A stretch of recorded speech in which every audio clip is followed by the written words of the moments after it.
To live in the Byzantine Empire, especially in its heart, Constantinople, was to stand at the crossroads of Europe and Asia, of ancient Rome and the medieval world, of imperial power and divine purpose. They were farmers, traders, priests, servants, merchants, and artisans, and their daily lives were shaped by three forces: faith, family, and the empire. Though emperors reigned and armies marched, most Byzantines were not warriors or rulers. Faith above all, the Byzantines were deeply religious. Eastern Orthodox Christianity wasn't just a belief, it was the very fabric of society. Church bells rang through the cities. Icons of saints adorned homes and streets. Children grew up learning the lives of martyrs, and adults fasted during holy days. Street vendors sold honey cakes, fish, figs, and bread. Artisans made silk, jewelry, and mosaics. Public baths and taverns offered places to gather. People lived in narrow stone homes or apartments near bustling forums. Though often expected to manage the home, they could own land, run businesses, and inherit property. Noblewomen sometimes served as regents or advisors.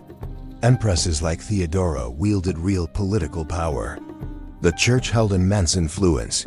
Patriarchs debated doctrine. Monasteries preserved knowledge. And in every home, candles burned before sacred images. Even the emperor was more than a ruler, he was God's chosen, the living link between heaven and earth. They grew olives, wheat, grapes, and vegetables, enough to feed their families and pay taxes. Life was hard, but the land was familiar, and local villages and churches created tight-knit communities. A day in the life. For over 1,000 years, they weathered wars, plagues, and invasions. And in their resilience, they carved out one of history's most enduring civilizations.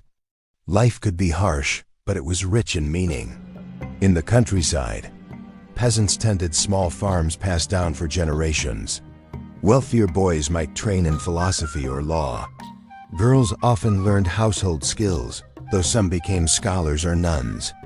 In the cities, life was livelier. Constantinople buzzed with markets, music, and color. Children helped their parents or, if lucky, studied grammar, scripture, and Greek classics. The role of Byzantine women had more respect and agency than in many medieval societies. Marriage was a sacred bond, arranged early and focused on family honor. Families were large, with multiple generations living together. Entertainment and culture. Byzantines loved chariot races, especially at the Hippodrome in Constantinople. Two major factions, the Blues and the Greens, commanded passionate loyalty. Races often ended in cheers or riots. Theater, music, and storytelling thrived, though always within the boundaries of faith. Public debates and religious festivals filled the calendar.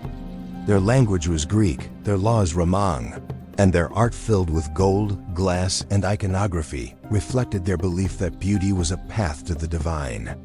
A proud people, the Byzantines saw themselves not as a dying remnant, but as Romans carriers of a divine legacy. To be Byzantine was to walk a narrow path between heaven and empire, between survival and splendor.